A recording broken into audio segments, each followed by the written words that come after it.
La información dice así exactamente. La Fiscalía de la Corte Penal Internacional determinó que al menos desde abril del año 2017 el régimen chavista torturó, violó y encarceló a dirigentes políticos. La denuncia se inició en el gobierno del presidente Macri, aquí en Argentina, junto a otros países, y en su momento la gestión de Alberto Fernández avaló esta investigación. En lo que representa un duro golpe para el régimen del presidente Maduro y para el gobierno mismo, la Fiscalía de la Corte Penal Internacional en La Haya, esto queda en Bélgica, determinó que tiene elementos suficientes para concluir que en Venezuela se cometieron crímenes de lesa humanidad.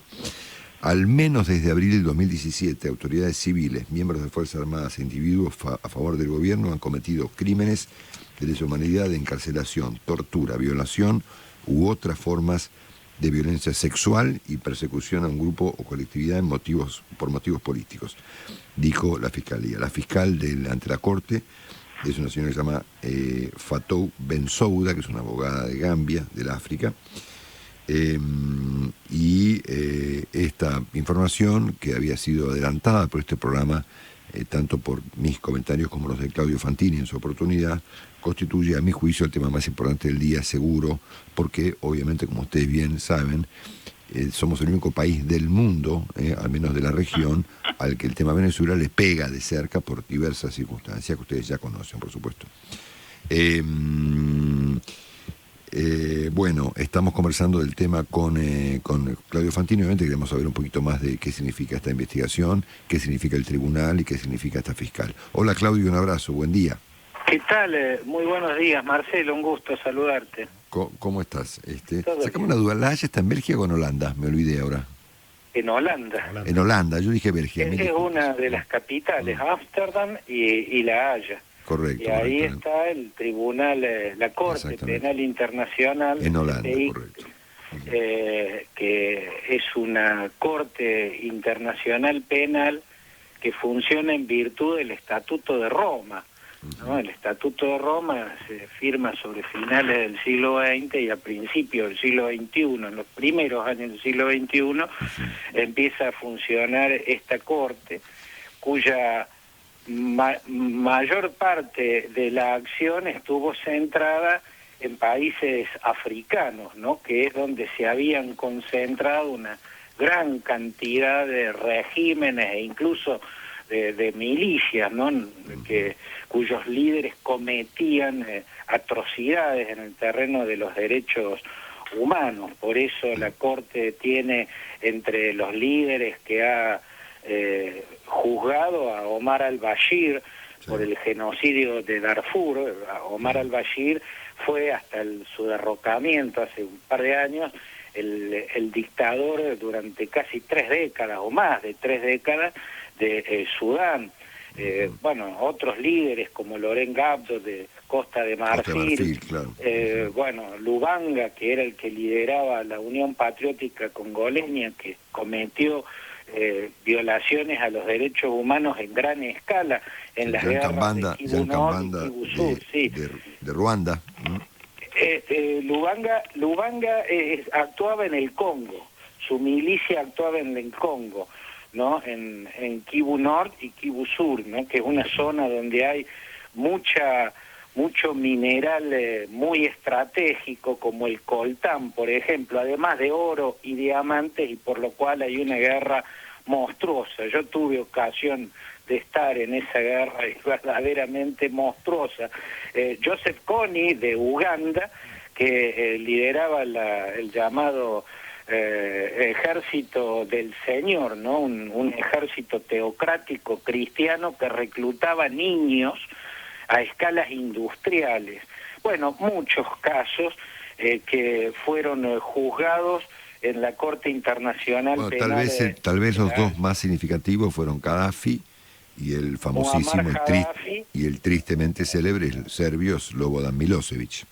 Sí, para Milosevic, lo mismo que para Radovan Karadzic y Ratko Mladic, que fueron quienes encabezaron la guerra en Bosnia-Herzegovina contra el gobierno de Alija Izetbegovic, que fue el primer gobierno democráticamente elegido y su presidente era un musulmán, se había creado un tribunal especial, un tribunal penal internacional especial para los crímenes cometidos en la ex Yugoslavia. Ese tribunal también tenía su sede en Holanda, pero tenía una dependencia más directa con Naciones Unidas. Era un tribunal creado desde Naciones Unidas. No es exactamente lo mismo que el CPI, la Corte Penal Internacional de La Haya. Milosevic incluso fue encontrado culpable de crímenes de lesa humanidad y murió en prisión, murió en Holanda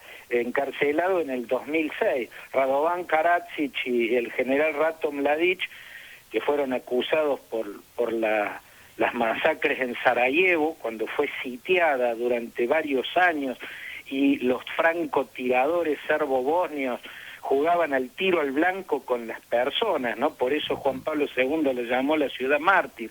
Y también por la masacre de Srebrenica, que fue un genocidio.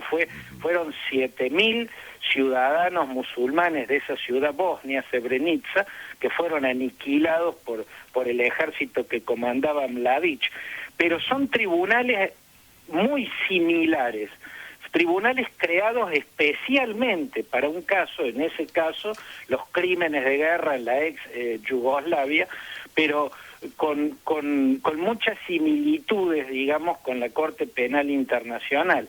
A esta Corte hay países que no la han suscrito, no la han ratificado: Estados Unidos, China, India, Cuba, Irak, Rusia, son varios los países, pero su funcionamiento es creíble y tiene condenados y tiene declarados inocentes. En este caso, bueno, después de una demora, porque la verdad es que las denuncias se vienen acumulando en La Haya desde hace tiempo, pero finalmente la fiscal le daría curso a esas denuncias, porque acaba de anunciar, y lo anunció casi en una respuesta al fiscal general del régimen venezolano, ¿no? A Tarek William Saab, que había ido con quien es o con quien tiene el cargo de defensor del pueblo, lo que menos hace defender al pueblo venezolano,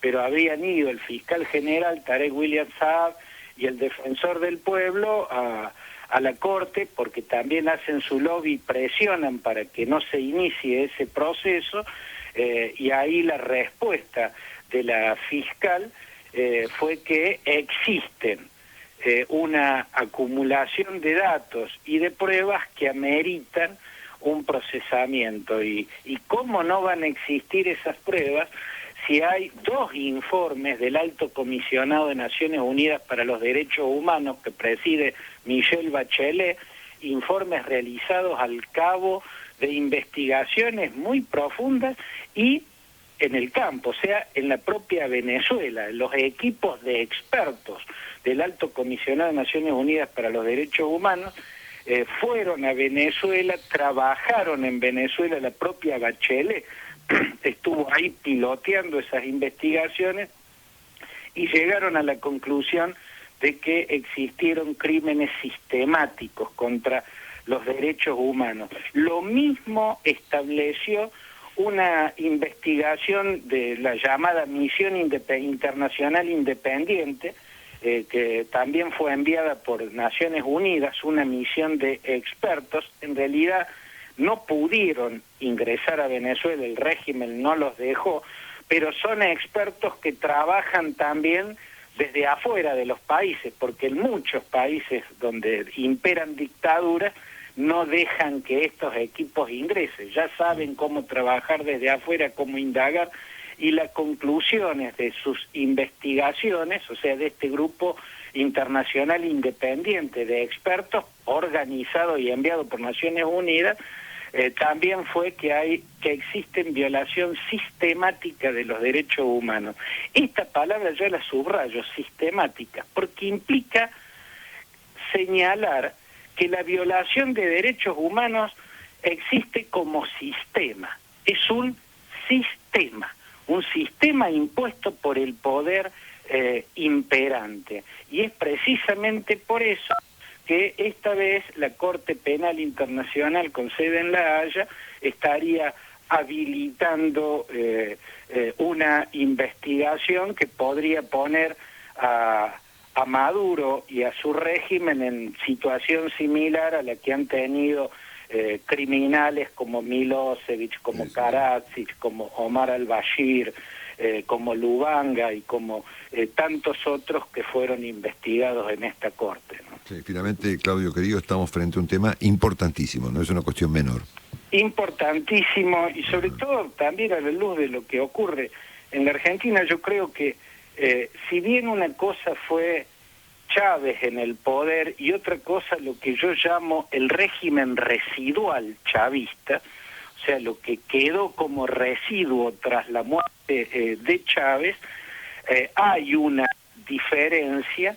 El régimen residual es una dictadura lisa y llana. El chavismo con Chávez vivo era un régimen mayoritarista, no una democracia, pero un régimen que tenía el apoyo de la mayoría. A ese apoyo lo pierde el régimen residual que encabezan Maduro y Diosdado Cabello, y ahí se convierte en una dictadura lisa y llana. Pero la deriva creo que tiene un punto clave, Marcelo, que es el paso que dio Chávez en el 2004 buscando el control de la Corte Suprema de Justicia, ¿no? Cuando agregó 12 jueces supremos, elevando el número de miembros de la Corte Suprema, Tribunal Supremo de Justicia se llama allá en Venezuela, de 20 a 32, ¿no? Aquel paso que dio Chávez en el 2004 fue el comienzo de la deriva que tiene el saldo trágico que estamos viendo en la actualidad, Marcelo. Querido amigo, un gran abrazo y gracias. Abrazo para vos.